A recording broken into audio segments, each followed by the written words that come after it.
Buenas tardes. Quiero invitarle a que abra su Biblia en Hechos 20:26. Hechos 20:26.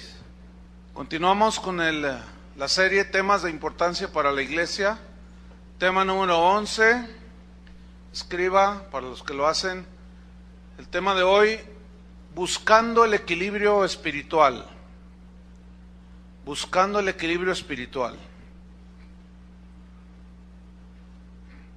Dice Hechos 20:26. Me sigue ahí, por favor. Por tanto, dice Pablo, yo os protesto en el día de hoy, que estoy limpio de la sangre de todos, porque no he rehuido anunciaros todo el consejo de Dios. Por tanto, mirad por vosotros y por todo el rebaño en que el Espíritu Santo os ha puesto por obispos para apacentar la iglesia del Señor, la cual Él ganó con su propia sangre. Buscando el equilibrio espiritual. El ser humano es el único en la creación que tiende hacia el desequilibrio en todas las áreas de su vida. Es decir, que por naturaleza los seres humanos tendemos a los extremos, al desequilibrio, al desbalance. Y se supone que somos los seres más inteligentes del universo. Y este desequilibrio que tenemos los seres humanos se demuestra en todas las áreas de nuestra vida. Por ejemplo, en la alimentación somos tan desequilibrados. Bueno, aquí en México ya tenemos el primer lugar en obesidad infantil. En lo económico, el mundo es un caos económico porque hay mucho desequilibrio en la cuestión de manejar las finanzas. La gente gasta más de lo que gana y eso es un desequilibrio, y es obvio que entras en deuda. En las decisiones que tomamos somos muy extremosos, las tomamos basados en mi enojo o en mi superfe, y somos muy desequilibrados. En los juicios que hacemos nos faltan elementos y siempre tenemos esa tendencia a hacerlo hacia los extremos. El ser humano por naturaleza es emocional. Entonces tomamos muchas de nuestras decisiones que tomamos, los tomamos basados en nuestras emociones, de que si siento y no siento. Entonces nos metemos en problemas porque tomamos esas decisiones basados en extremos, no en un equilibrio, no en un balance. El cristianismo de hoy entonces también se distingue por el desequilibrio que hay en muchas áreas dentro de la iglesia cristiana en general. Como seres imperfectos que somos, nuestra naturaleza, nuestra tendencia es siempre irnos hacia un extremo. Y podemos ver que todo lo que el ser humano toca lo desequilibra, todo. Y lo espiritual no es la excepción. El hombre ha tocado la armonía y el equilibrio de la naturaleza y ahora se nos invita a apagar una hora los foquitos, que para hacer descansar a la madre tierra y no sé cuánta cosa. ¿Y todo por qué? Porque somos bien desequilibrados. Hemos perdido el desequilibrio, el pecado nos ha desequilibrado, pero cuando venimos a Cristo, la armonía que produce el arrepentimiento, la armonía que produce con Dios, dice que justificados por la fe tenemos paz. Entonces comenzamos a entrar en un balance, comenzamos a tomar decisiones más acertadas, más equilibradas. La familia comenzamos a administrarla de una manera más centrada. Pero el proceso de encontrar balance y equilibrio en todas nuestras áreas es largo, ¿sí? No se da de la noche a la mañana. Por esa razón, San Pablo, en cuanto a lo espiritual, que luego primero lo espiritual y luego se refleja en lo natural, Pablo nos dejó en estas escrituras de Hechos 20:26, si quieren tener ahí su Biblia abierta. Aquí en estas escrituras Pablo nos dejó muy claro el principio del equilibrio espiritual. El principio del equilibrio espiritual es fundamental que como cristianos alcancemos y tengamos un equilibrio, un balance espiritual. Vamos a estudiar Hechos 20:26.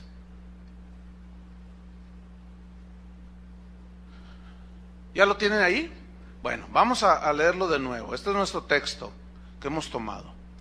Dice así Pablo: por tanto, yo os protesto en el día de hoy que estoy limpio de la sangre de todos. ¿Qué significa estoy limpio de la sangre de todos? En otras palabras, Pablo les dice, miren, si ustedes no fructifican, si ustedes no maduran, si alguno de ustedes se desvía o son engañados, yo no soy el culpable de eso.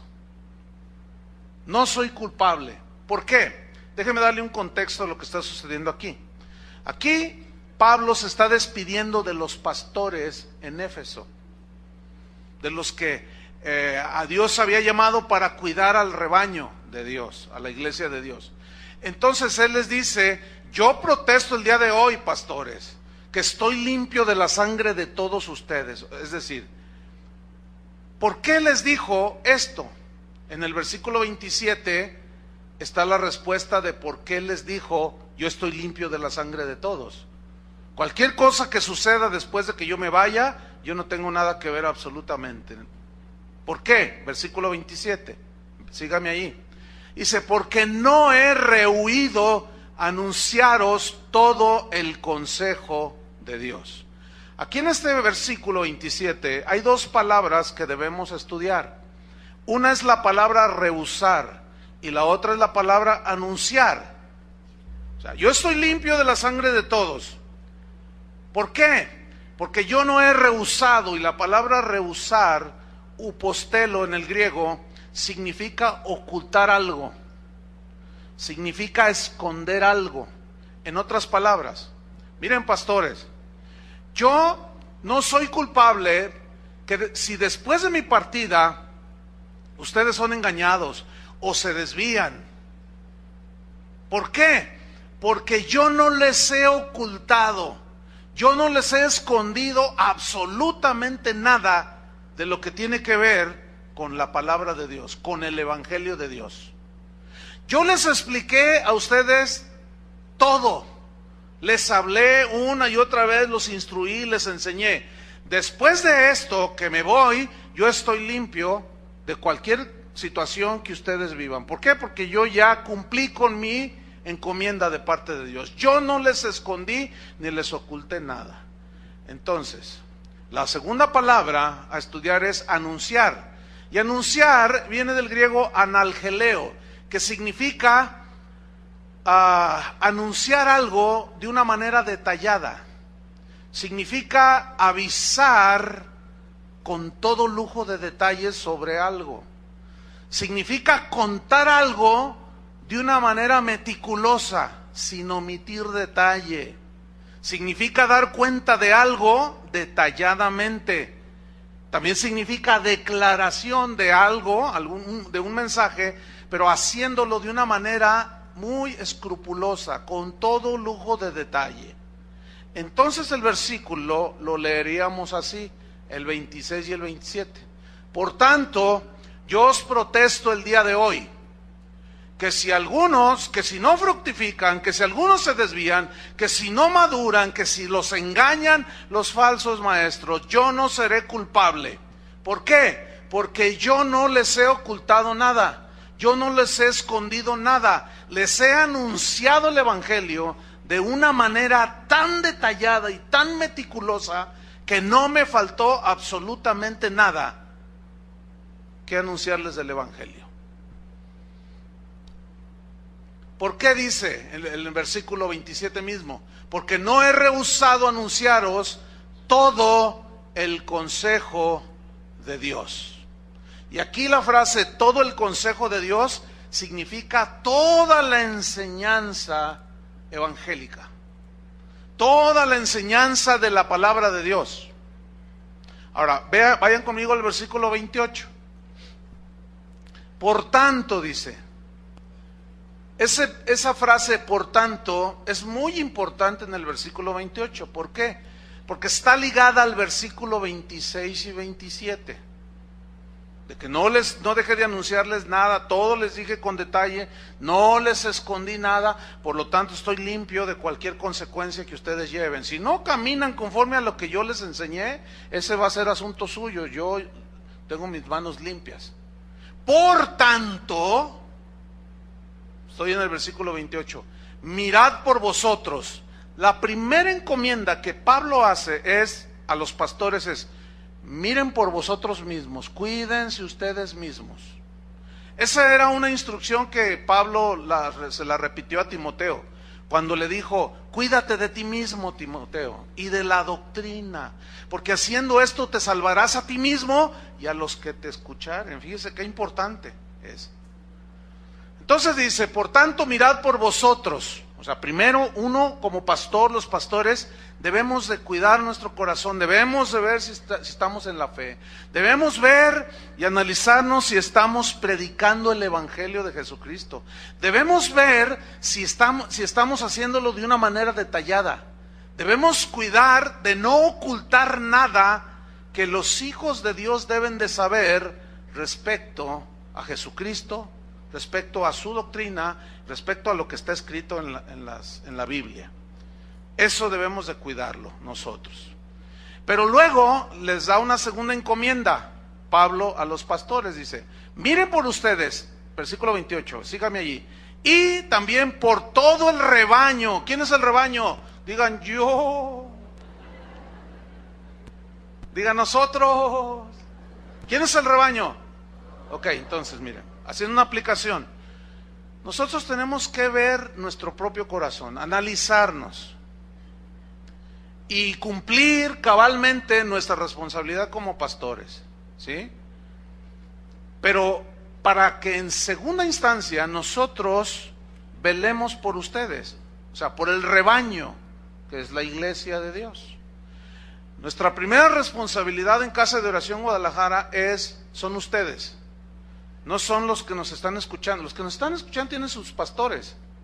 Ellos deben de ministrarlos a ellos. A veces hay gente que me escribe y me regaña que por qué tardé 3 días en contestarles. Le digo: es que yo tengo prioridades. Y la prioridad son las ovejas que Dios me ha encomendado a mí. Y a usted pues, ni lo conozco siquiera, ¿verdad? Entonces, pues hay que aclarar eso porque es importante.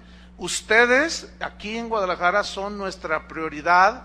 ¿Por qué? Porque es la gente que Dios puso bajo nuestro pastorado, ¿sí? El rebaño, dicen que el Espíritu Santo os ha puesto por obispos. La palabra obispo en el griego significa cuidador, alguien que sobrevé, que cuida el rebaño, qué le falta, si está enfermo, qué alimento necesita. Dice, entonces, el Espíritu Santo, dice, ha puesto a los pastores como esos cuidadores del rebaño. Dice, para apacentar la iglesia del Señor. La palabra o el verbo apacentar significa alimentar. Con la palabra de Dios significa dirigir hacia Dios, entre otros significados. Para apacentar la iglesia del Señor, la cual Él ganó por su propia sangre. ¿Quién la ganó para sí mismo? Jesús. O sea, ustedes no me pertenecen a mí. Ustedes no son míos. Ustedes son de Jesús. Entonces vamos ubicando las cosas. Como pastores aquí en Casa de Oración, Dios nos delegó una tarea para guiarlos a ustedes, para enseñarlos a ustedes, para alimentarlos, para apacentarlos, para que ustedes sigan al Señor lo más fielmente posible. Pero nosotros debemos de mirar por nosotros mismos primero, que no estemos ocultando nada del mensaje del Evangelio, y que lo que les enseñemos tiene que ser de una manera detallada, para que ustedes sepan de qué se trata ser discípulo de Jesucristo. Entonces, viendo todo esto, nos damos cuenta que nosotros los pastores somos los responsables de enseñar, de anunciar todo el consejo de Dios, no solamente una parte del consejo de Dios, sino todo el consejo de Dios. La pregunta es, ¿y por qué todo? ¿Por qué no solo una parte? Porque Pablo dijo que él estaba limpio de la sangre de todos. Y que ahora él, ¿por qué? Por la razón de que él ya había compartido detalladamente el Evangelio. Y eso es lo que nosotros debemos hacer. Si nosotros como pastores o cualquier pastor solo enseñamos unas cuantas verdades, unas cuantas enseñanzas o doctrinas que están en la Biblia, corremos el riesgo de desviarnos, corremos el riesgo de ser engañados. ¿Por qué? Porque al no haber un equilibrio espiritual, todo se carga hacia un lado, se carga hacia un extremo, se carga hacia el extremo derecho, hacia la extrema izquierda, qué sé yo. Por ejemplo, hay iglesias que dicen, nosotros somos una iglesia netamente misionera, y todos sus mensajes giran en base a las misiones. Y ese es un mensaje en la Biblia, pero no es todo, hermanos. Esa es la parte, no sé qué porcentaje tenga, pero hay muchísimo. Hay que enseñar todo el consejo de Dios. Otros basan su iglesia, dicen, nosotros somos una iglesia de prosperidad, dicen. Y toda la vida se la pasan enseñando mensajes de prosperidad. Entonces, al dar un sobreénfasis en alguna enseñanza, bíblica o no, se corre el riesgo de irse al extremo. Espero me esté explicando. No. Le voy a dar una definición de lo que da la Real Academia Española sobre la palabra equilibrio. Y según la Real Academia Española, por lo menos hay 5 definiciones de equilibrio. Ponga atención. La número 1 es la situación de un cuerpo X que, a pesar de tener poca base de sustentación, se mantiene sin caerse, o sea, permanece de pie. Eso es equilibrio, ¿sí? Otra definición: es un peso que es igual a otro que lo contrarresta. Es como una balanza. Hay un niño por acá, si por favor lo atienden, les voy a agradecer. Entonces está la balanza, está aquí un peso, pero en el otro lado de la balanza está otro peso que es semejante, para que haya un ¿qué? Equilibrio. Ok. Definición número 3.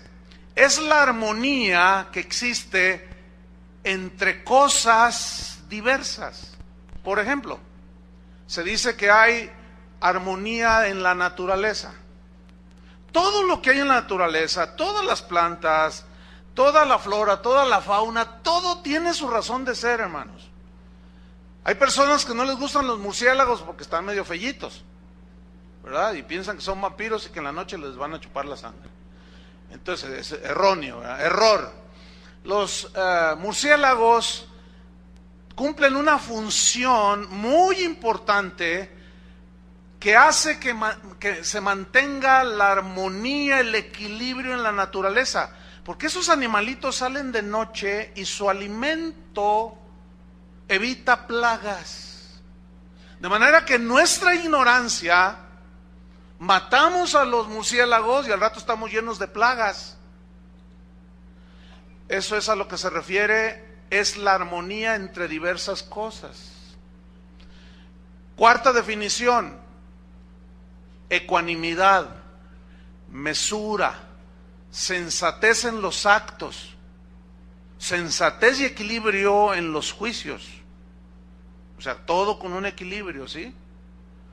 Número 5, son acciones balanceadas, encaminadas a sostener situaciones, actitudes, conceptos y opiniones equilibradas. Fíjate, opiniones equilibradas, conceptos equilibrados, balanceados. Por ejemplo, una opinión desequilibrada es la que dicen aquellos que el Guadalajara, las Chivas del Guadalajara, es el mejor equipo del mundo. Eso es totalmente desequilibrado, ¿sí o no? Todos los del América, sí. ¿Por qué? Porque pues, es obvio que no es el mejor equipo del mundo. Pero ningún Chiva Va a decir, nuestro equipo está en el ranking mundial en el 125. No, es el mejor del mundo. Entonces tu opinión, mi estimado señor Chiva, es totalmente desequilibrada, es desbalanceada, no es objetiva. Por lo tanto, pues la gente que te oiga decir eso va a decir, este tipo está loco, o está desequilibrado mental, porque pues no, es obvio que el Atlas es el primero. No, por supuesto. Donde quiera que voy me dicen, haremos las Chivas. Y le digo, ¿y por qué me dices eso? Ah, porque usted le va al Atlas. ¿Y quién te dijo? No, lo que pasa es para que haya equilibrio. A ver. Entonces, en lo espiritual, pues también hay mucho desequilibrio. Si en todo lo que tocamos hay desequilibrio, en todo lo que nos involucramos o tiene que ver con nuestra vida, está lleno de desbalance y desequilibrio, lo espiritual no está exento. Pero en lo espiritual el desequilibrio viene cuando enseñamos solamente un aspecto de la verdad. Recuerden esto. Si se lo graban de memoria, es mejor. Una verdad bíblica, por ejemplo, díganme una verdad bíblica, cualquiera. ¿Alguna doctrina? La resurrección de Jesucristo, ¿cierto? Bueno, esa es una doctrina fundamental del cristianismo. Si nosotros solamente hablamos de la resurrección de Jesucristo y estamos hable como nuestro tema de siempre, y hay un sobreénfasis, estamos descuidando otras áreas de la vida. Lo mismo puede ser el tema de la santidad, el tema del dinero, el tema de la segunda venida de Cristo, cualquier doctrina bíblica que se sobreenfatiza, y al enfatizar demasiado y separarnos de las demás verdades bíblicas, esa verdad, al ser tan extremadamente proclamada, nos puede llevar a un error. ¿Por qué? Les voy a explicar por qué. Porque las verdades en la Biblia todas deben de estar en una posición para tener equilibrio. ¿Entienden? Todo en su lugar. Hay doctrinas en la Biblia que son fundamentales, como la resurrección de Cristo, el nacimiento virginal de Cristo, etcétera. Son son como la base, el fundamento. Y sobre ellas se basa y están edificadas las demás doctrinas, enseñanzas bíblicas. Entonces, para tener una vida cristiana balanceada, equilibrada, tenemos que enseñar todo el consejo de Dios. ¿Me explico? Por eso es importante enseñar la Biblia detalladamente. Yo tengo enseñando, junto con los pastores de Casa de Oración, 6 meses las parábolas de Jesús. Todos los jueves, 6 meses, ya vamos en la parábola número 27 y 28, 6 meses, y todavía nos faltan otras 15, no sé.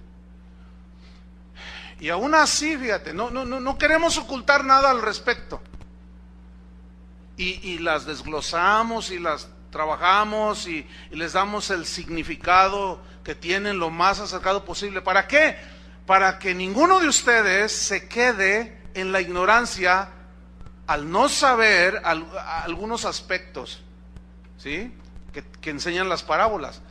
Por lo tanto, escúchame bien, si alguno aquí no quiere aprender, no aprendes porque no quiere, es porque simplemente no quiere. Pero les voy a decir una cosa, yo estoy limpio de la sangre de ustedes. Si a usted lo engañan, si a usted lo defraudan, si a usted le mienten y usted se la cree, si usted piensa que seguir a Jesús es amor y paz y aún hay más, ese es asunto suyo.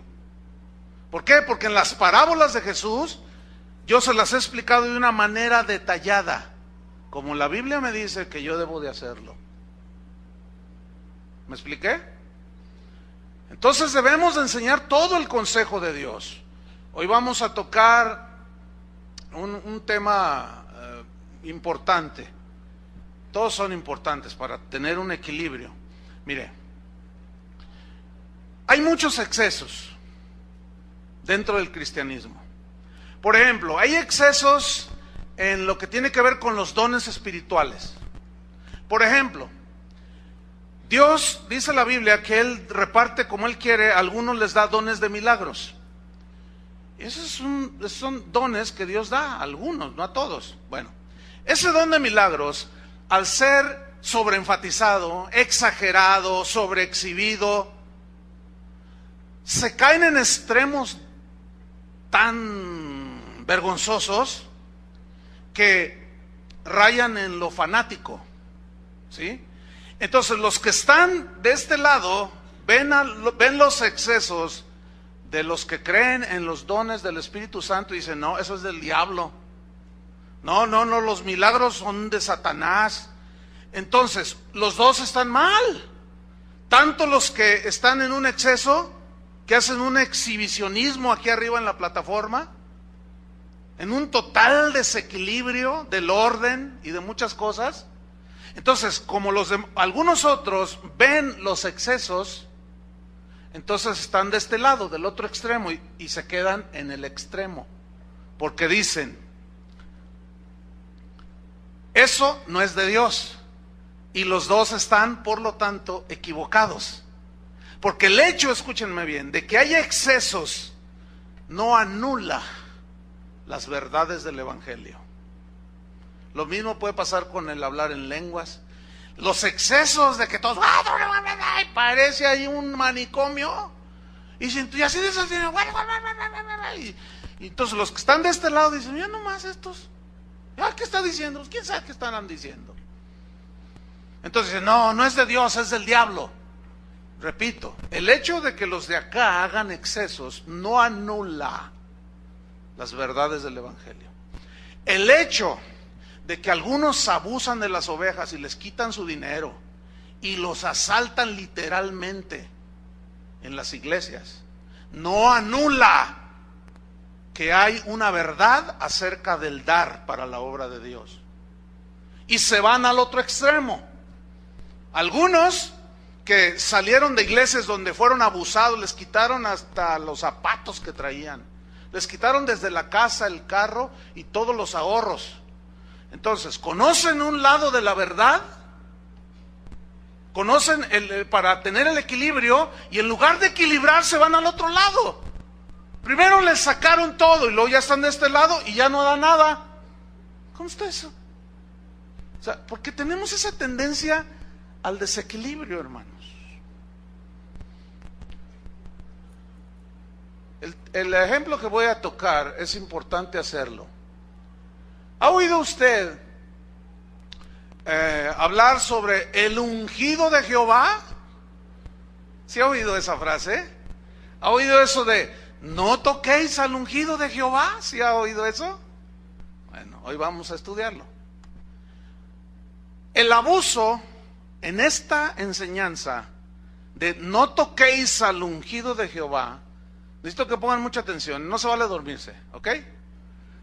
El abuso en esta doctrina del ungido de Jehová consiste en hacerle creer a la gente que el ungido de Jehová puede hacer lo que le da su gana.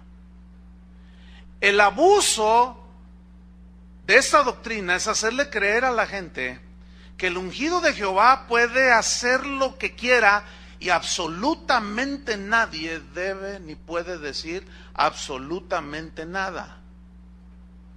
Ese es el abuso. Ahora, hay que hacer el equilibrio aquí. Además de que esta doctrina del no toquéis al ungido de Jehová está basada en el Antiguo Testamento.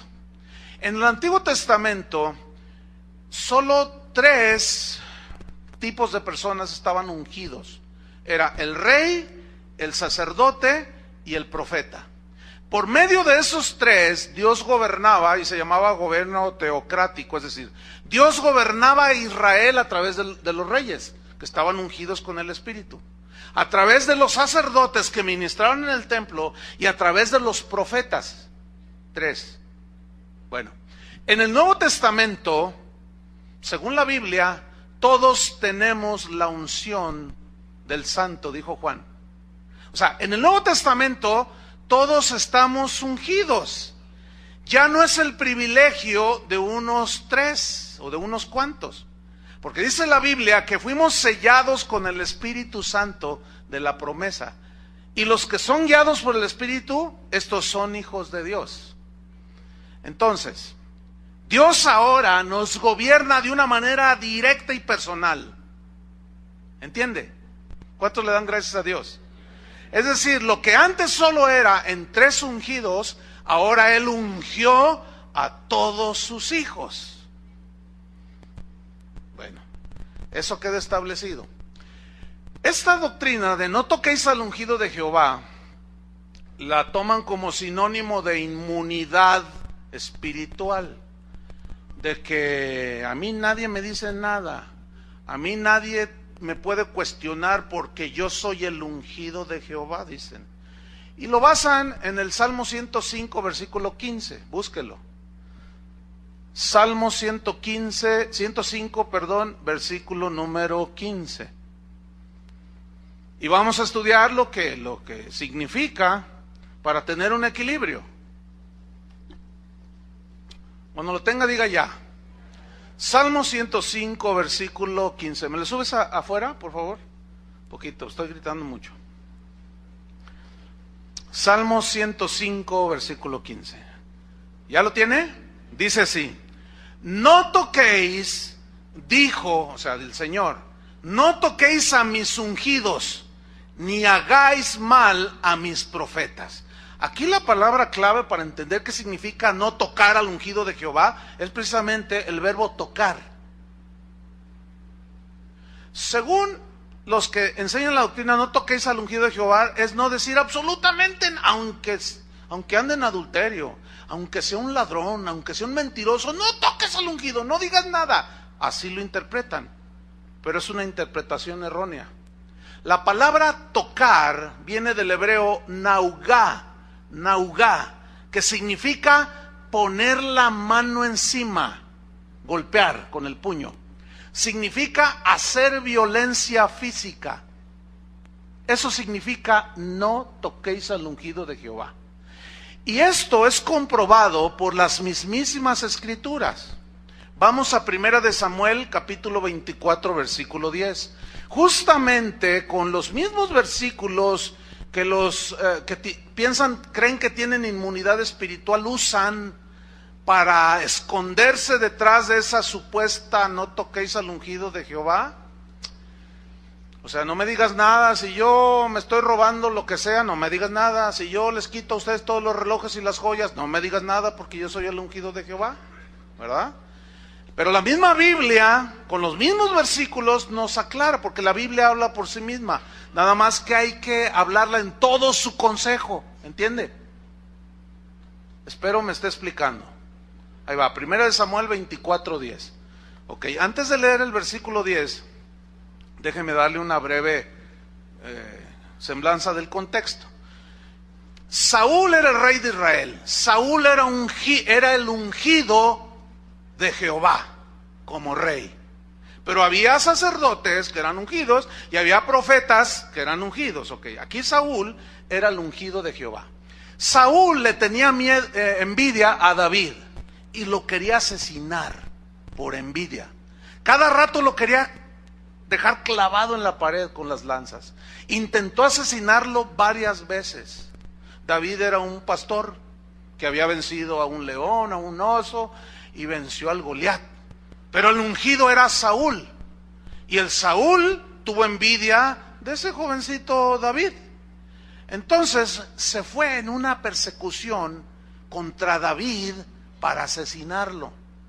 Entonces ellos entran, David y sus hombres, entran a una cueva para descansar y resulta que estaba Saúl allí con algunos de sus hombres, dormido. Entonces le dicen a David: allá en el fondo de la cueva está Saúl, le dicen. Dios te lo entregó para que lo mates a tu enemigo. Entonces David dice, no, ¿cómo? Entonces se acerca y le corta un pedazo del manto de Saúl y se lo trae. Entonces se salen, y cuando ya despierta Saúl, David está así en lo alto y le grita, Padre mío, o sea, a Saúl. Y Saúl lo ve y dice, ay, hijo mío, David. Y dice, mira, Padre mío, le dice, Dios te entregó en mi mano, pero no extendí mi mano contra ti, porque dije, no tocaréis al ungido de Jehová. Mira, yo te pude haber matado, David. Mira este pedazo de tu manto. Y él se mira y dice, ay, hijito mío, David, gracias por perdonarme. Y miren lo que dice el versículo 10. He aquí, dice, han visto hoy tus ojos cómo Jehová te ha puesto hoy en mis manos en la cueva. Y me dijeron que te matase, pero te perdoné, porque dije, no extenderé mi mano contra mi Señor. La razón, porque es el ungido de Jehová. Díganme si no está en armonía con el Salmo 105, versículo 5. No tocaréis, no haréis violencia física al hombre de Dios. Ahí está. Capítulo 26, versículo 8. Esta es otra narración diferente, es otra oportunidad diferente para que, por medio de la cual David podía haber asesinado al ungido de Jehová, pero no lo hizo. Pero miren lo que sucede aquí. 1 Samuel 26, 8. Aquí es diferente, porque dice así: entonces dijo Abisai a David, hoy ha entregado Dios a tu enemigo en tu mano. Ahora pues, dice, déjame que le hiera con la lanza. Porque Abisai entendió que David no iba a matarlo, porque David entendía que Dios había dicho, no toquéis a mis ungidos. O sea, no puedes matar, hacer violencia física a uno de mis ungidos. Entonces Abisai le dice, déjame matarlo a mí. Miren lo que le dice: déjame que yo lo hiera con lanza y lo enclavaré en la tierra de un golpe, y yo no le daré segundo golpe. O sea, tipo Z, ¿verdad? El primero. Ahí quedó. Versículo número 9. Y David respondió a Abisai, no le mates, porque ¿quién extenderá su mano contra el ungido de Jehová y será inocente? Porque aparte el mandamiento eterno era no matarás. Entonces estamos viendo que el desequilibrio en esto está en interpretar que un ungido puede hacer lo que quiera y nadie debe cuestionarlo. Quienes abusan, malinterpretando estos textos, abusan de la grey, los tienen con una cinta en la boca y no les permiten decir absolutamente nada, aunque sea un delincuente el que está ahí arriba. Y se escudan detrás de esto: no toquéis al ungido de Jehová, porque lo interpretan como que ese versículo a mí me da inmunidad, como los diputados en el Congreso, que hacen lo que quieren con nuestro dinero de los impuestos, hacen lo que les da su gana y nunca nadie les hace nada. Y así se creen algunos ministros. Ahora, fíjese bien, aquí viene el asunto. Si esto de no tocar al ungido de Jehová significara lo que hoy se malinterpreta, que tiene en un extremo a muchos ministros y en un extremo terrible a mucho pueblo de Dios, si esto fuera verdad, entonces ¿por qué sucedió lo que voy a narrar a continuación? ¿Qué sucedió? Muere Saúl. ¿Quién sube al trono? David. ¿Quién era el ungido de Jehová? David. Y comienza a reinar. Un día dice que estaba paseándose arriba allí en el castillo. Y estaba ahí y de pronto miró que se estaba bañando una mujer hermosa. Se llamaba Betsabé. ¿Se acuerdan de esa historia? Segunda de Samuel 11. Entonces David dice que la miró y la mandó traer, reduciendo un poco la historia. Cometió adulterio con ella. ¿Dios aprobará que cualquiera de sus siervos cometa un pecado así y se quede impune? No, ¿cómo creen? Por supuesto que no. Pero no solo cometió ese grave pecado, asesinó al esposo de Betsabé. Wow. Y era el ungido de Jehová. Eso prueba que cualquier ministro se puede equivocar, puede caer en pecado. ¿Me están siguiendo? Ok. Ahora, David sigue reinando y como si nada, su adulterio, pues yo soy el rey, a mí quién me dice qué. Pero resulta que había un profeta llamado Natán. Y Dios le habla a ese profeta y le dice, ve y dile a David esta historia. Y los profetas en ese tiempo, ellos tenían entrada libre, no pedían permiso, ellos se metían a donde estaba el mismo trono del rey. ¿Por qué? Lo mismo hacía el sacerdote. Tenían audiencia sí o sí. Hablaban cara a cara con el rey. ¿Por qué? Porque Dios gobernaba a Israel por esos tres ungidos, profeta, sacerdote y rey. Entonces Natán, profeta, va delante de David y le dice, David, te vengo a contar una historia. Y David, sí que bueno, estoy un poco aburrido, cuéntame algo, para entretenerme un poco, porque pues, a ver, cuéntame esa historia. Bueno, mira David, fíjate que había un hombre muy rico, tenía muchas ovejas y gorditas, y no era un hombre muy rico. Y a ese hombre rico le llegó una persona, un huésped, y quiso atenderlo, y en lugar de tomar una de sus ovejitas y preparársela para que comiera, fue y le quitó su única oveja a un pobre que vivía por allí. Y lo despojó de su oveja y la preparó y se la dio al huésped. Y en ese momento, el celo genuino, real, del ungido de Jehová, del rey David, salió a flote. Y dijo, ¿quién hizo tal? El que hizo eso debe morir. Y él como rey tenía la justicia en su mano para aplicarla. Debe morir, dime quién es. Y Natán le dice, eres tú, le dice. Pregunta. Si no tocara al ungido de Jehová, significara lo que dicen hoy, no tocar al ungido de Jehová. Entonces, ¿por qué Natán fue y confrontó a David?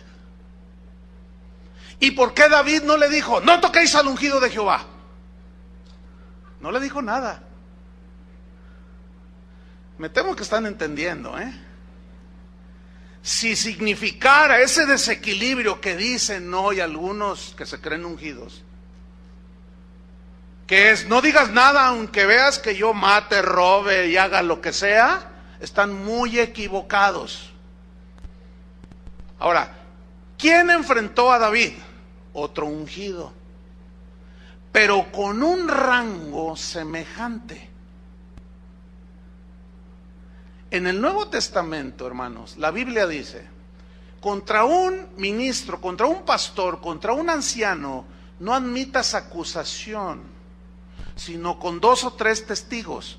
Esos testigos, se entiende, como dice Gálatas capítulo 6, versículo 1, si alguno fuere sorprendido en algún pecado, los espirituales, los que son espirituales, restauren al caído, considerándote a ti mismo, no sea que tú también seas tentado. Ahora se entiende que se sobreentiende que los más espirituales en una congregación, pues son los pastores, ¿no?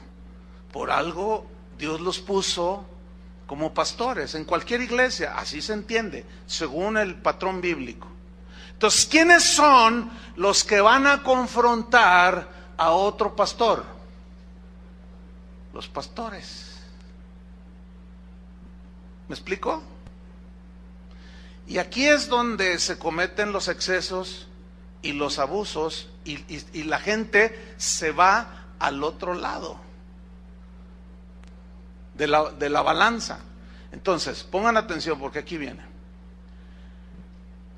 ¿Cómo es que se ha ido al otro lado mucha gente? Por esto, porque el conocimiento como el que estás teniendo ahorita, para algunos ahorita se les está aclarando, otros ya sabían esto. Pero cuando un cristiano, en este punto que yo estoy tocando, empieza a tener conocimiento de que un siervo de Dios no es intocable, entonces dicen, esto ha producido que se vayan al otro extremo. Se lo voy a ilustrar con esto. ¿Cómo es que se van al otro extremo? Dicen, entonces como es intocable, bueno, ¿y usted qué? Le dicen a los pastores, ¿y usted qué? ¿Cómo que qué? Sí, ¿usted qué? ¿Quién es para disciplinarme a mí? Entonces, antes, en el otro extremo, no, ni los volteabas a ver. Y ahora acá, te le paras tú a tú. Dices, somos iguales. Y usted no es intocable, ¿eh? Y usted también falla, y usted esto y lo otro. Entonces, ya estás en el otro extremo. Les voy a dar el equilibrio para que lo entiendan, lo aprendan. Con estos ejemplos. Felipe Calderón. ¿Quién es Felipe Calderón? Presidente de México. Ok. Él como ser humano, simple ser humano, ¿es igual que tú y yo delante de Dios? Bueno, pues hasta el que se está durmiendo responde. Eso es bien obvio, puro sentido común. Delante de Dios, quien sea, somos iguales. Pero escúcheme bien, en cuanto a responsabilidad e investidura, ¿somos iguales? Cualquiera puede entenderlo, cualquiera puede entenderlo. A ver, ¿quién de ustedes mañana sale rumbo a Los Ángeles y le habla al presidente Obama? Presidente Obama, mañana voy a ir a Los Ángeles y será bienvenido Pancho González. ¿Y quién de ustedes llega a los Estados Unidos y son recibidos con el ejército de los Estados Unidos? Con una banda que toquen el himno nacional mexicano y una bandera, y que te reciban así con honores y te saluden y todo. ¿A quién de ustedes? A nadie. Pero si Felipe Calderón le habla al presidente Obama y le dice, presidente, quiero ir a visitarlo a Washington, no tiene que decir cómo lo reciban. Lo reciben con todos los honores como corresponde a su investidura. ¿Sí o no? Entonces ahí hay una diferencia. Pero se lo voy a poner más facilita todavía. Usted es padre de familia. ¿Cuántos son padres? Ok. Ustedes, sus hijos, como simples seres humanos, ¿son iguales delante de Dios, sí o no? Hasta los que se están durmiendo contestan. Sí, no es difícil entender eso. Ok. Pero en cuanto a responsabilidad e investidura, ¿son iguales ustedes con sus hijos? No, no son iguales. ¿Quién de ustedes estaría totalmente conforme con que tu hijo de 14 años, con la alimentación desequilibrada que les damos hoy, que ya está de tu tamaño, 15 años el muchacho, entonces tú dices, ¿saben una cosa? No los voy a llevar en vacaciones de Semana Santa porque no se han portado bien. No los voy a llevar de vacaciones. Entonces tu hijo de 14 años, que ya está de tu tamaño, se levanta y te mira así al tú por tú y te dice, ¿y tú qué? No, a ver, procuren no reírse porque esto es serio, ¿eh? Ok. ¿Y tú qué? Entonces tú, papá, le dices, ¿qué de qué? ¿De cuándo acá tú tomas esas decisiones? Tú y yo somos iguales. ¿O qué, acaso tú haces bien las cosas? ¿Todo lo haces bien? ¿Por qué te atreves a quitarnos nuestras vacaciones? ¿Es correcto lo que está haciendo este joven? Ven, cualquiera lo entiende. ¿Por qué? Porque son los padres y tienen autoridad, y los hijos, dice la Biblia, deben de respetar a sus padres, ¿sí o no? Pero si ese padre le dice a uno de sus hijos: hijo, ve y vende este kilo de cocaína y tráeme el dinero, pero rápido. Pregunta: ¿debe someterse y obedecer ese hijo a su padre? No. Miren, yo sabía que ustedes eran inteligentes, pero no tanto. Ahora sí ríanse, ¿verdad? Por supuesto que no. Escúcheme bien. Escúcheme bien. Hay un límite en la autoridad que tienen los padres. Hay un límite en la autoridad que tiene un presidente. Hay un límite en la autoridad que tiene un pastor. Y hay un límite que tienen también las ovejas. Y todo debe ser manejado en equilibrio. Los hijos deben saber respetar a los padres. Pero si los padres les dan mandamientos que transgreden la palabra de Dios, los hijos no están obligados a obedecer a sus padres. Lo mismo sucede en la iglesia. Nosotros los pastores tenemos un límite en nuestra autoridad. Abran su Biblia en Hebreos 13. Búsquenlo ahí, Hebreos 13. Versículo 17.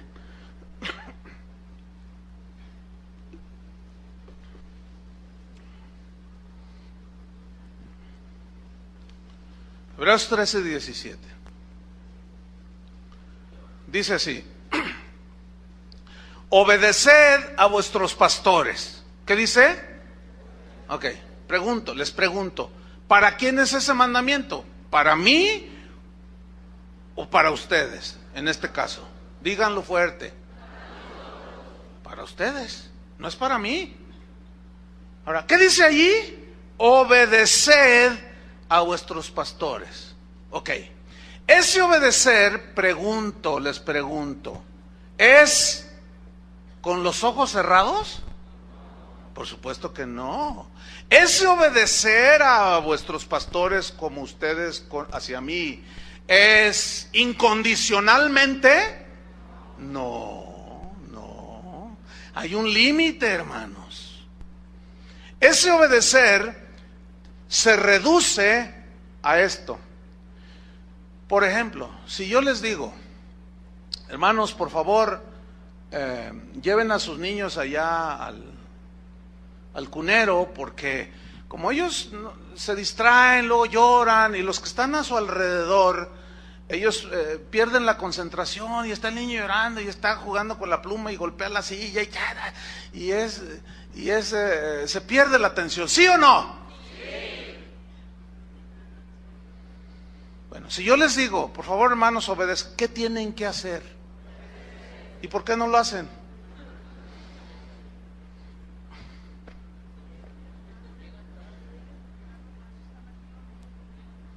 ¿Por qué no lo hacen? Ahora, si eso está fuera de la palabra de Dios, mándenme a volar. Se quedaron bien calladitos.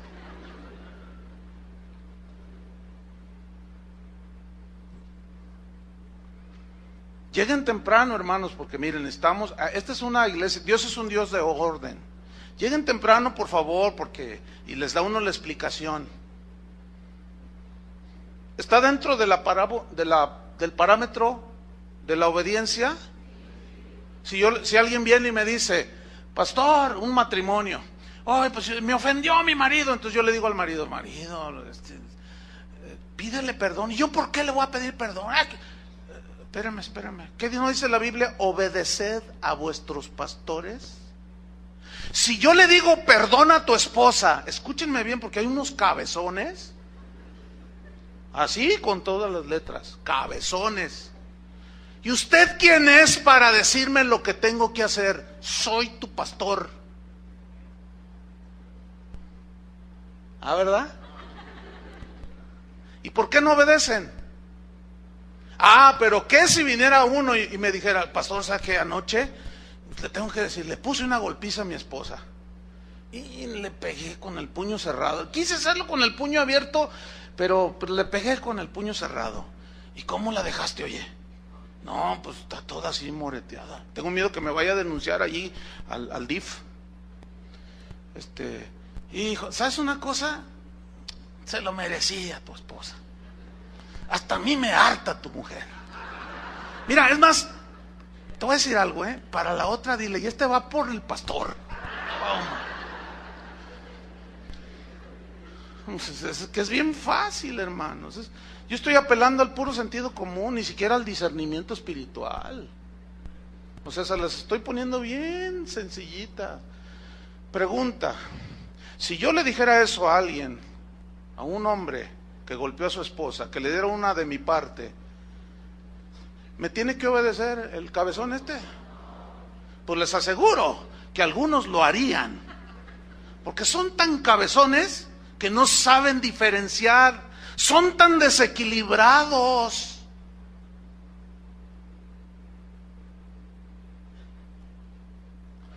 Yo no le puedo decir a un hombre que trate así a su esposa, eso es obvio. Y además, si lo haría, no está obligado ese esposo a obedecerme a mí, aunque sea el superungido de Jehová. ¿Me entiende? Usted no está obligado. Entonces, todo tiene su límite porque tiene su equilibrio. No, si pasamos ahorita a cualquiera de los ujieres, a ver, ven para acá. No, de ahí te dejamos en tu puesto. Pero si yo pasara a cualquiera y les diría, oye, ¿cómo son los hermanos? ¿Son obedientes? ¿Cómo son los hermanos, hermano? Sí.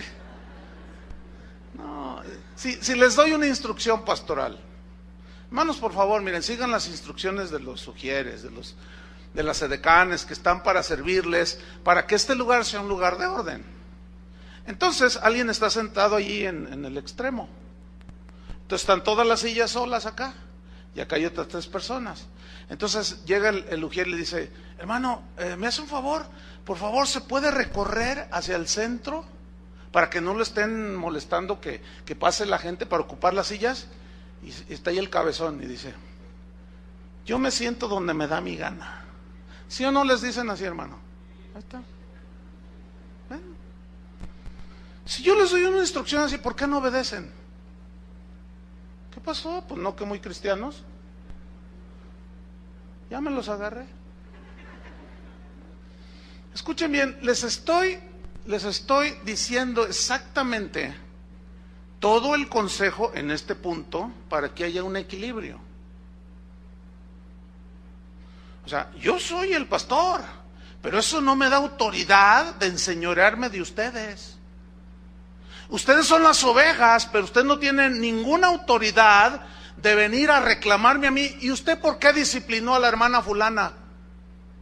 Porque sepan que sería equivalente a si tú, Marcial, disciplinas, vamos a suponer así, porque tus hijos ya están grandes, que disciplinas a un niño de 10 años. Y luego llega el grandote, ¿verdad? El que ya hasta te rebasó, ¿no? Y dice, ¿qué onda, papá? ¿De qué, mijo?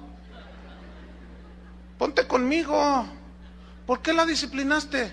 ¿Qué le vas a decir tú? Bueno, ¿y a ti qué tengo que darte explicaciones? Le hago así porque así está tu hijo, ¿no? ¿Y a ti qué tengo que darte explicaciones? Escúchenme bien, hermanos. Como pastores, nosotros ejercemos disciplina en esta iglesia, que es muy diferente a enseñoreamiento. No confundan, hermanos, por favor. Ahora, el hecho de que algunos se enseñorean, pisoteen las ovejas, abusen de ellas, no significa que todos somos iguales. Y el hecho de que algunos abusen no anula la verdad de que debe de haber disciplina en la iglesia, ¿sí o no? No la anula. Pues esto es constante por los desequilibrios que hay. Disciplinamos a alguien, siempre tratamos de ejercer la disciplina con todos los elementos y siempre es una disciplina correctiva, para que la gente reaccione y se alinee y entre en el equilibrio y siga creciendo. Entonces, disciplinamos eventualmente a alguien y acepta la disciplina, pero está allí, pero está así con cara de no sé qué, de pocos amigos. Y luego al rato te habla por teléfono, hermano, oye, ¿qué pasó? Te noto, es que me disciplinaron, es que el pastor, es que quién sabe, ¿cómo quiso eso el pastor? Ay, sí, como si él sí fuera, y empieza el rollo, empieza el asunto, y luego llegan y, oiga, no, ojalá y lo hicieran así, cuando menos, ni siquiera vienen con uno, y empiezan a soltar sus tonterías por afuera, con otros. ¿Ya supiste que disciplinaron al hermano que se metió con otra? Ay, oye, pues tienes razón. Sí, pero ¿a poco ellos son los ungidos de Jehová? Él mismo dice que no hay ninguno intocable. No te confundas, compadrito. Ubica bien las cosas. Hay que llamarle pan, pan, y el vino, vino. Así dice la Biblia, ya ven, ¿no? Y se confunden, ¿por qué? Porque no saben entrar en el equilibrio, no saben entrar en el balance. Entonces al rato se meten en problemas. Estaban en problemas cuando estaban en una sumisión bajo un cacique. Y luego se van, y tenían problemas. Y luego se van al otro lado donde ya te sientes igual a todos. Delante de Dios sí lo somos. Pero resulta que ya en cuanto a posición, por oficio y responsabilidad, no somos iguales, hermano. Conmigo ha venido gente y dice, ¿usted qué se cree aquí? Pues nada, nomás el pastor. Nada más. ¿Y usted no tiene autoridad? ¿A que no? Por supuesto que la tengo. Repito, el hecho de que algunos abusen no anula las verdades del Evangelio. Y hay disciplina en la iglesia, ¿sí o no? Entonces, ahora sí que entonces, ¿por qué no obedecen? Ustedes deben de saber dónde está esa línea, ¿eh? Mientras no sea algo que sea un enseñoramiento, un abuso de autoridad, mientras no sea que nos podemos equivocar eventualmente, ¿eh? Pero eso no nos hace falsos profetas, entiéndanlo. Porque si así fuera, hay que saber distinguir los que son los falsos profetas de los que son ministros genuinos del Evangelio, pero que se equivocan. Pedro era un verdadero hombre de Dios, ¿sí o no? Y se equivocó. Y nadie lo tachó de falso profeta.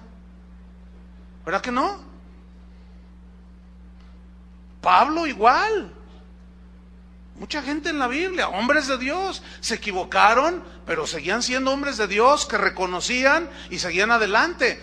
Y hay que saber distinguir el trigo de la cizaña. Es difícil, yo lo sé. Pero bueno, tenemos que crecer. No podemos seguir igual en ese estado espiritual tan desequilibrado.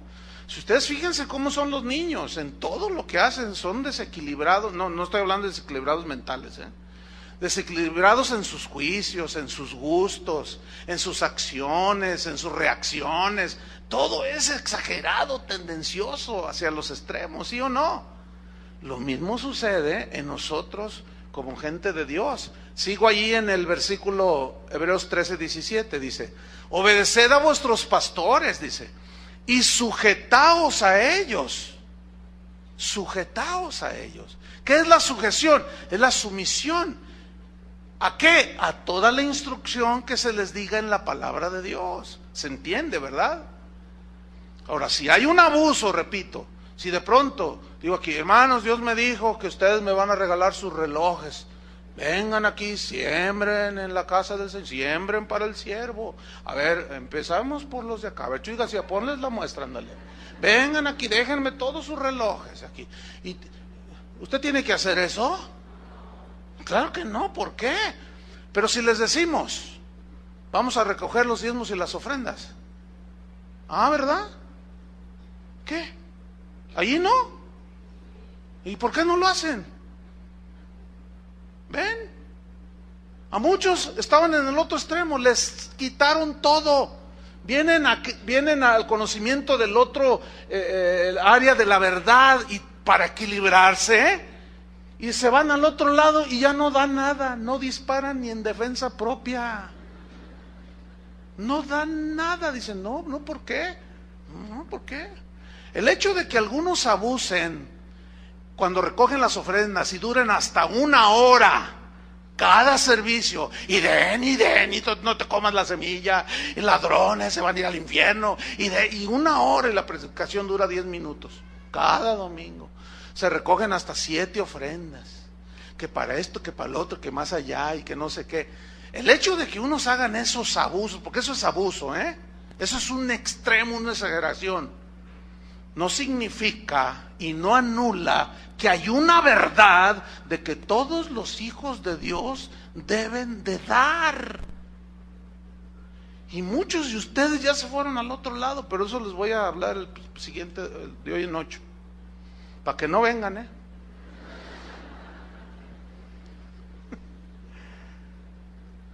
Sujetaos a ellos. ¿Por qué? Mira, vámonos sobre el final. Porque ellos, ¿quiénes son ellos? Nosotros los pastores. Velan por vuestras almas. Ahora, yo entiendo que hay pastores que no velan ni por ellos mismos. Que ellos nada más ven para sí mismos. Se protegen ellos mismos, buscan para ellos mismos, y las ovejas no les importa nada. ¿Saben cuál es la manera más fácil de detectar cuando a un pastor no le interesan las ovejas? Cuando les enseñan puras tonterías, y cuando no les enseñan la palabra de Dios. Si yo como pastor tuviera intenciones oscuras de quitarles lo suyo, etcétera, yo no enseñaría lo del ungido de Jehová como lo estoy enseñando. ¿Sí o no? Porque ahí ya me estoy anulando. Entonces, no, si yo tuviera intenciones escondidas, diría, no les enseño, no, al contrario, cállese. Aquí yo mando. Y el que no, se puede ir. Y si se va, la maldición de Tutankamón cae sobre ti. Así es que donde naciste, aquí te quedaste. Y si te quieres morir, aquí te mueres. Pero de aquí no te vas, porque si te vas... ¿Esa es predicación? ¿Esa es exposición de la Biblia? No. Pero al enseñar las dos partes, vamos rumbo a un ¿qué? A un equilibrio, a un balance. Eso para mí es la paz, es el descanso. Porque a mí yo mismo me marco el límite para no abusar. Y ustedes también ya van a saber marcar el límite si alguno de nosotros alguna vez sale con algún rollo. Ustedes ya saben marcar el límite. Y así se protege la vida espiritual de una iglesia. Por eso Pablo decía a los pastores, yo estoy limpio de la sangre de todos ustedes, porque no he rehusado, no he rehuido, no les he escondido nada, les enseñé todo el consejo de Dios. No solamente una área, el que cree todo le es posible. Todo, no todo, ya lo hemos visto, ¿no? ¿Ven? Todos los temas que hemos visto de esta serie llevan ese propósito, de equilibrar la balanza, hermanos. Me acaba de mandar un correo a alguien, me dice, pastor, cuando está un endemoniado ahí, ¿lo podemos ungir con aceite? ¿De dónde sacan eso? Ungiréis a los endemoniados con aceite. ¿Dónde dice? Bueno, ¿y eso por qué? Porque algunos ungidores ungen todo, exageran, se van a un extremo y al rato ya andan hasta ungiendo endemoniados, hazme favor. Y ungen el carro, y ungen las llantas para que no se pinche la goma. Dije una expresión sudamericana para que me entiendan, ustedes ya saben. Porque luego se poncha la llanta, y allá la llanta es el rin, imagínense. Entonces se poncha el rin, no, la llanta no se poncha. Por eso hice esa explicación. Entonces, vamos a terminar con el versículo. Porque ellos velan por vuestras almas como quienes han de dar cuenta. ¿Quién va a dar cuenta? nosotros por ustedes. Pero luego, para equilibrar el asunto, fíjense cómo se dirige a los pastores, luego a las ovejas, a los pastores, a las ovejas. Ahí está. Como quienes han de dar cuenta para que lo hagan con alegría. ¿Para que hagan con alegría qué? Obedecer y sujetarse. ¿Y eso para quién es? Para ustedes. Para que lo hagan con alegría y no quejándose.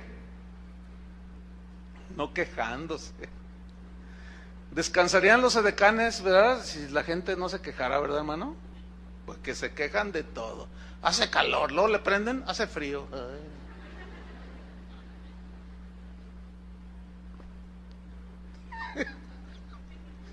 Bueno, así son los niños, pues. ¿Verdad que sí? Mira lo que termina diciendo el versículo. Porque esto no es provechoso. ¿Para quién no es provechoso estarse quejando y desobedecer? Para ustedes.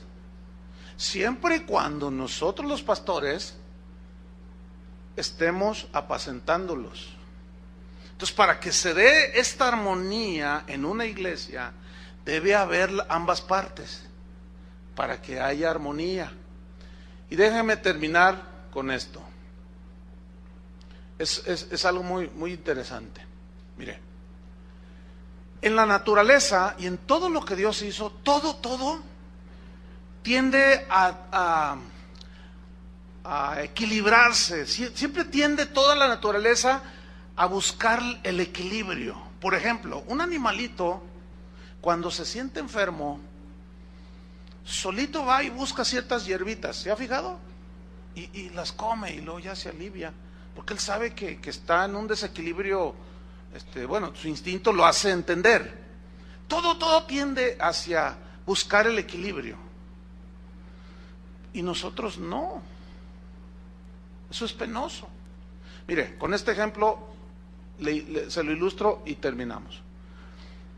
Si usted tiene una vara un fierro, que usted lo puso al fuego y alcanza la temperatura de 300 grados centígrados, y ahí lo tiene usted, 300, está incandescente, está rojo, y usted tiene un lebrillo, un balde, con agua a 4 grados centígrados de temperatura. Entonces, si usted mete ese fierro al agua con 4 grados de temperatura, hay una reacción en ambos, ¿no? Hay una reacción en el agua y hay una reacción en el fierro. El fierro no puede permanecer a la misma temperatura, ni tampoco aumentarla, ¿no? Y la reacción del agua también tiene sus propiedades. Entonces, ¿qué sucede si yo meto ese fierro de 300 grados centígrados en el agua que tiene 4 grados? Según los gente de números, los físicos hacen esta ecuación, dicen 300 grados centígrados más 4 son 304 grados en suma, en conjunto. Pero miren lo que hace el equilibrio. Metes la vara y en lugar de aumentar o disminuir, después de un rato, tú tomas la temperatura del agua, del fierro, y es exactamente la mitad de los 304 grados. Increíble. ¿Por qué? Porque todo tiende a buscar el equilibrio. Todo, absolutamente todo. ¿Por qué llueve?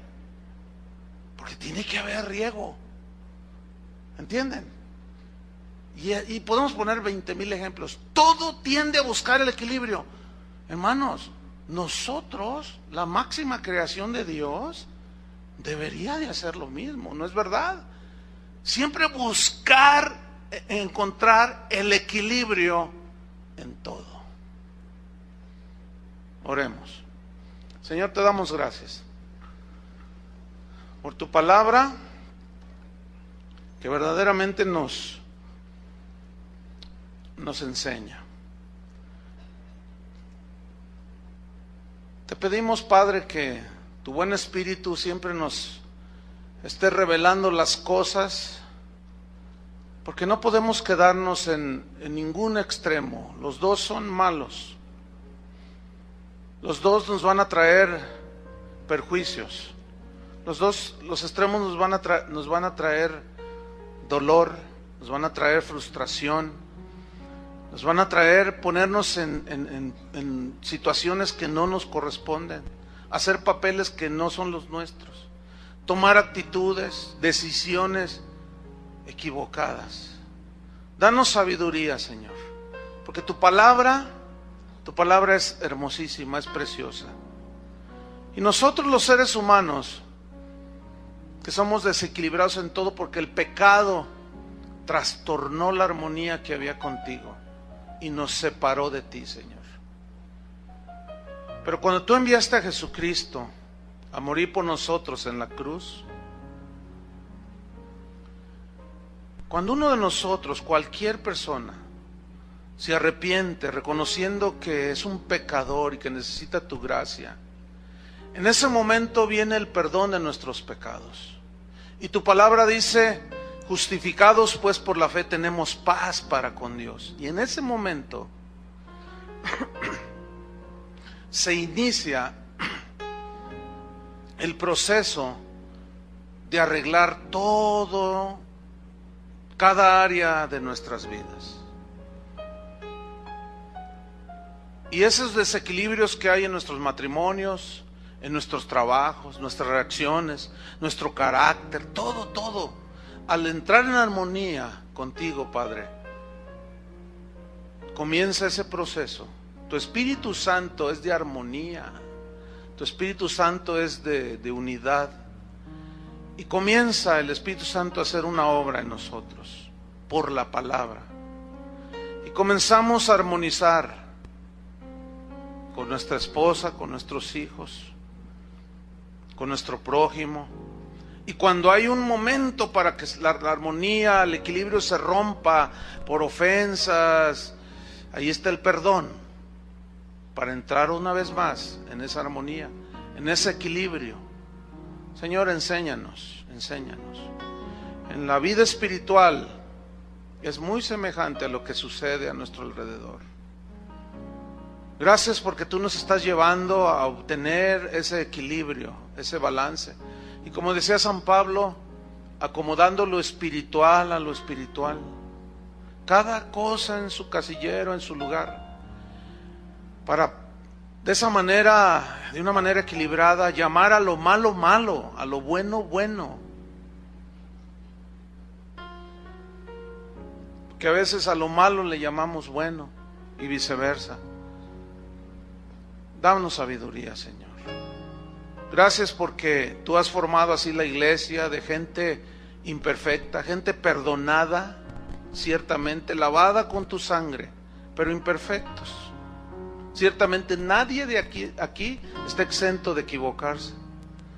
Pero tú has dado palabra, has dado escritura, has dado dirección de cómo la iglesia puede seguir adelante.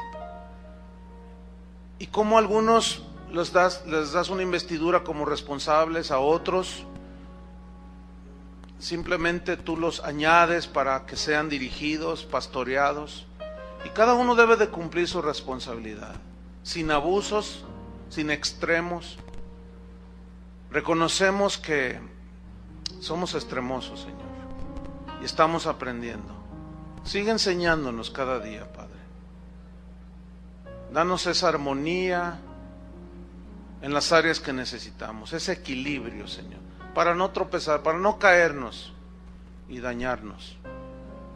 En el nombre de Jesucristo te damos las gracias, Señor. Amén.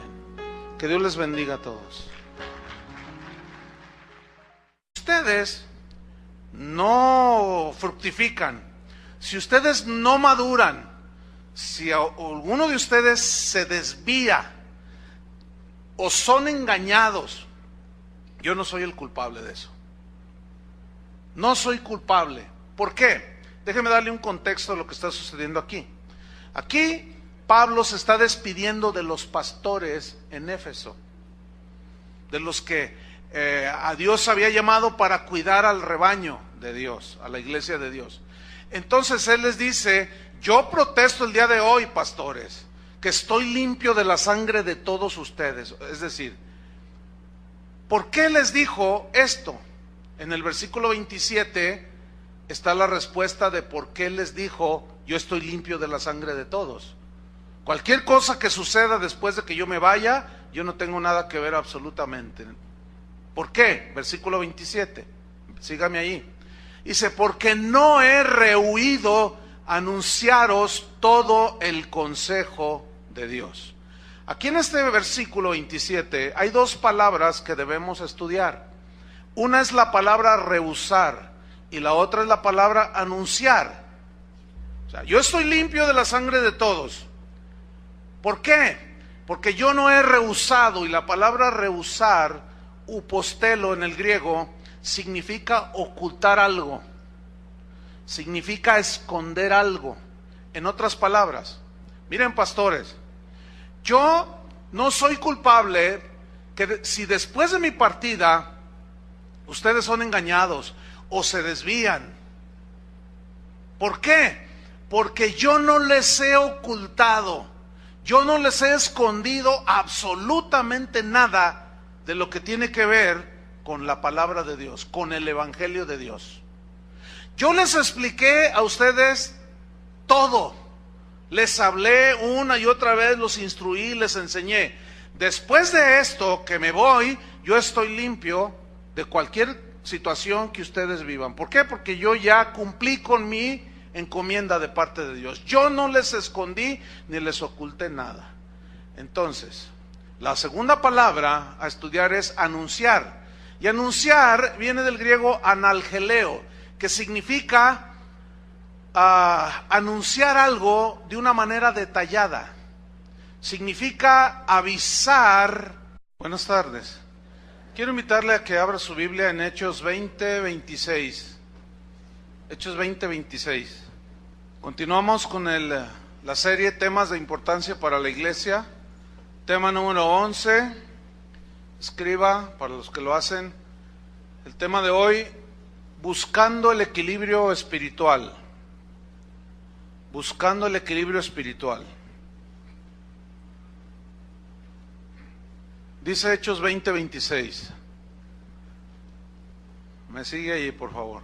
Por tanto, dice Pablo, yo os protesto en el día de hoy, que estoy limpio de la sangre de todos, porque no he rehuido anunciaros todo el consejo de Dios.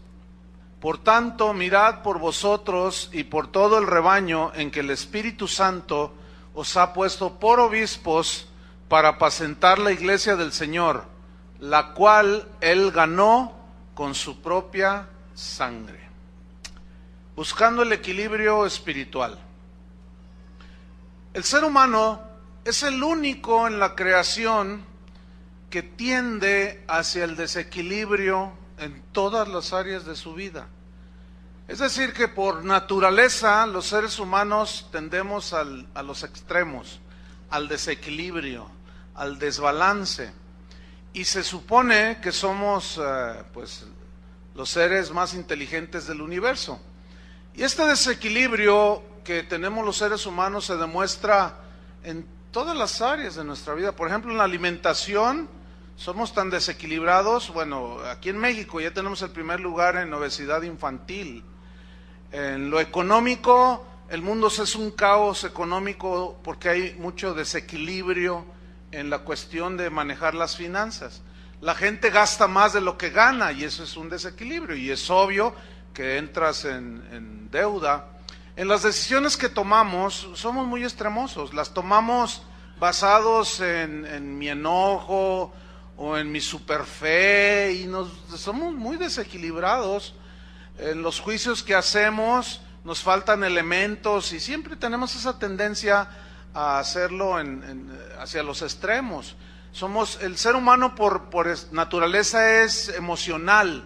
Entonces tomamos muchas de nuestras decisiones que tomamos, los tomamos basados en nuestras emociones, de que si siento y no siento. Entonces, ¿ves? Debemos de cuidar nuestro corazón, debemos de ver si estamos en la fe, debemos ver y analizarnos si estamos predicando el Evangelio de Jesucristo, debemos ver si estamos haciéndolo de una manera detallada, debemos cuidar de no ocultar nada que los hijos de Dios deben de saber respecto a Jesucristo, respecto a su doctrina, respecto a lo que está escrito en la Biblia. Eso debemos de cuidarlo nosotros. Pero luego les da una segunda encomienda, Pablo a los pastores, dice, miren por ustedes, versículo 28, síganme allí, y también por todo el rebaño. ¿Quién es el rebaño? Digan yo, digan nosotros. ¿Quién es el rebaño? Ok, entonces miren, haciendo una aplicación, nosotros tenemos que ver nuestro propio corazón, analizarnos y cumplir cabalmente nuestra responsabilidad como pastores, ¿sí?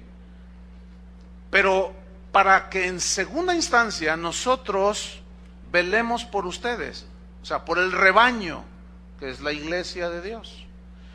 Nuestra primera responsabilidad en Casa de Oración Guadalajara son ustedes, no son los que nos están escuchando. Los que nos están escuchando tienen sus pastores, ellos deben de ministrarlos a ellos. A veces hay gente que me escribe y me regaña que por qué tardé 3 días en contestarles. Le digo, es que yo tengo prioridades, y la prioridad son las ovejas que Dios me ha encomendado a mí, y a usted pues, ni lo conozco siquiera, ¿verdad? Entonces pues hay que aclarar eso porque es importante. Ustedes aquí en Guadalajara son nuestra prioridad. ¿Por qué? Porque es la gente que Dios puso bajo nuestro pastorado, ¿sí? El rebaño, dicen que el Espíritu Santo os ha puesto por obispos. La palabra obispo en el griego significa cuidador, alguien que sobrevé, que cuida el rebaño, qué le falta, si está enfermo, qué alimento necesita. Dice, entonces, el Espíritu Santo, dice, ha puesto a los pastores como esos cuidadores del rebaño. Dice, para apacentar la iglesia del Señor. La palabra o el verbo apacentar significa alimentar. Con la palabra de Dios significa dirigir hacia Dios, entre otros significados. Con todo lujo de detalles sobre algo. Significa contar algo de una manera meticulosa, sin omitir detalle. Significa dar cuenta de algo detalladamente. También significa declaración de algo, de un mensaje, pero haciéndolo de una manera muy escrupulosa, con todo lujo de detalle. Entonces el versículo lo leeríamos así, el 26 y el 27. Por tanto, yo os protesto el día de hoy, que si no fructifican, que si algunos se desvían, que si no maduran, que si los engañan los falsos maestros, yo no seré culpable. ¿Por qué? Porque yo no les he ocultado nada, yo no les he escondido nada, les he anunciado el Evangelio de una manera tan detallada y tan meticulosa que no me faltó absolutamente nada que anunciarles del Evangelio. ¿Por qué dice el versículo 27 mismo? Porque no he rehusado anunciaros todo el consejo de Dios. Y aquí la frase todo el consejo de Dios significa toda la enseñanza evangélica, toda la enseñanza de la palabra de Dios. Ahora, vayan conmigo al versículo 28. Por tanto, dice, esa frase, por tanto, es muy importante en el versículo 28. ¿Por qué? Porque está ligada al versículo 26 y 27. De que no dejé de anunciarles nada, todo les dije con detalle, no les escondí nada, por lo tanto estoy limpio de cualquier consecuencia que ustedes lleven. Si no caminan conforme a lo que yo les enseñé, ese va a ser asunto suyo, yo tengo mis manos limpias. Por tanto, estoy en el versículo 28, mirad por vosotros. La primera encomienda que Pablo hace a los pastores es, miren por vosotros mismos, cuídense ustedes mismos. Esa era una instrucción que Pablo se la repitió a Timoteo, cuando le dijo, cuídate de ti mismo, Timoteo, y de la doctrina, porque haciendo esto te salvarás a ti mismo y a los que te escucharen. Fíjese qué importante es. Entonces dice, por tanto mirad por vosotros. O sea, primero uno como pastor, los pastores, metemos en problemas porque tomamos esas decisiones basadas en extremos, no en un equilibrio, no en un balance. El cristianismo de hoy entonces también pues se distingue por el desequilibrio que hay en muchas áreas dentro de la iglesia cristiana en general. Como seres imperfectos que somos, nuestra naturaleza, nuestra tendencia es siempre irnos hacia un extremo. Y pues podemos ver que todo lo que el ser humano toca lo desequilibra, todo. Y lo espiritual no es la excepción.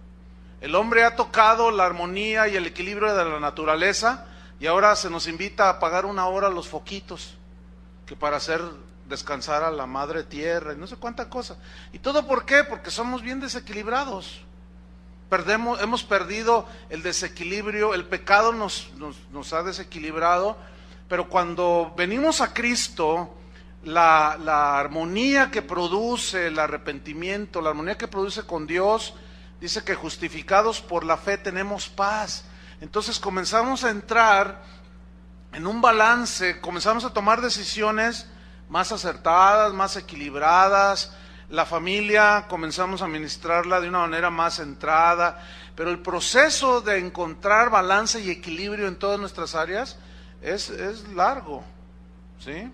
No se da de la noche a la mañana. Por esa razón, San Pablo, en cuanto a lo espiritual, que luego primero lo espiritual y luego se refleja en lo natural, Pablo nos dejó en estas escrituras de Hechos 20:26, si quieren tener ahí su Biblia abierta. Aquí en estas escrituras Pablo nos dejó muy claro el principio del equilibrio espiritual. El principio del equilibrio espiritual es fundamental que como cristianos alcancemos y tengamos un equilibrio, un balance espiritual. Vamos a estudiar Hechos 20:26.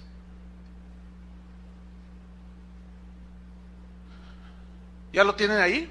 Bueno, vamos a leerlo de nuevo. Este es nuestro texto que hemos tomado. Dice así Pablo: por tanto, yo os protesto en el día de hoy que estoy limpio de la sangre de todos. ¿Qué significa estoy limpio de la sangre de todos? En otras palabras, Pablo les dice, miren, si